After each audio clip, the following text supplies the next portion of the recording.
So Tina4 has got a module inclusion that you can expand your code and bring other modules that you've created in Tina4, other Tina4 projects that you want to include in your project, allow you to share code with other developers.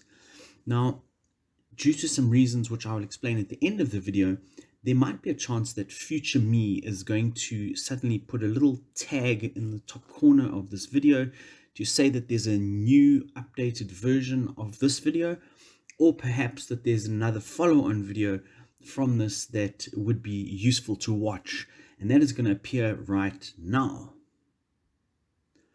Okay, cracking on. So today we're going to be looking at modules in Tina4 and just how to create a bare bones module. I am not going to be doing any actual coding because I've got some pre-prepared stuff here just to make sure that I get it right and that I can explain it effectively. So if you are wanting to generate a module, you just do a normal Tina4 project.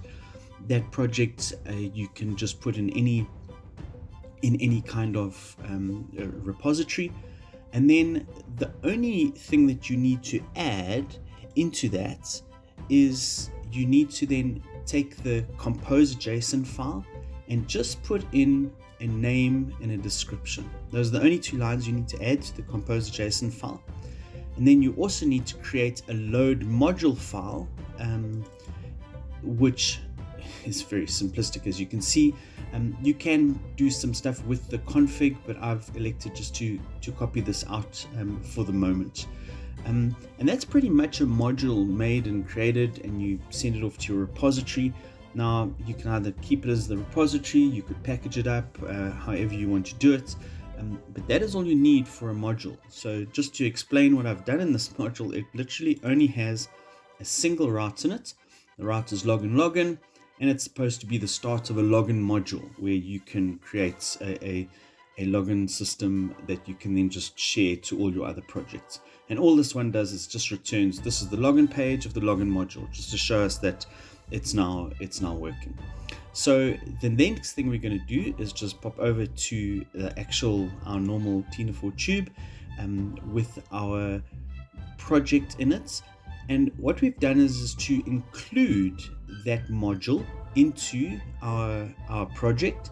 All we have to do is just in the composer.json file in the project now, you just have to include the repository that is holding the module. And so here we can see there it is. Now, because I'm just holding this in a GitHub repository, we actually have to make that repository known to Composer so that it knows what to do with that. And there's the repository there that it can go and look at.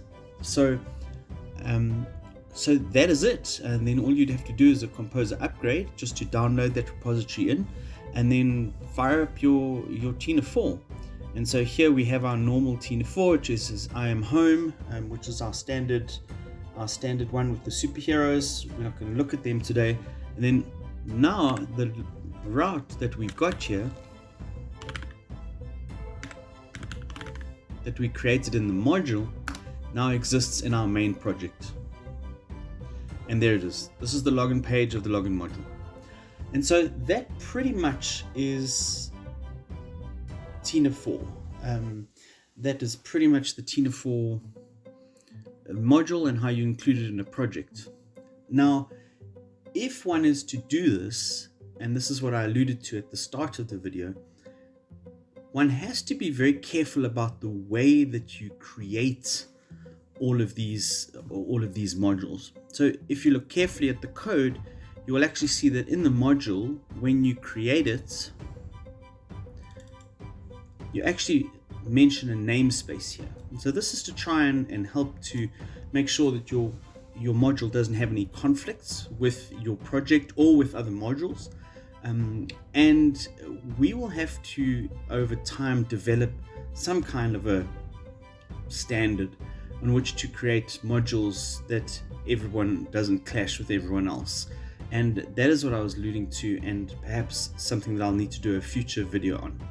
But that is pretty much modules. They're very simple in terms of syntax and how to create them, However, to try and implement them effectively, that one could just remove a module without your entire project falling over if you no longer want it. I think there's a lot more complexity there, which this video definitely doesn't cover.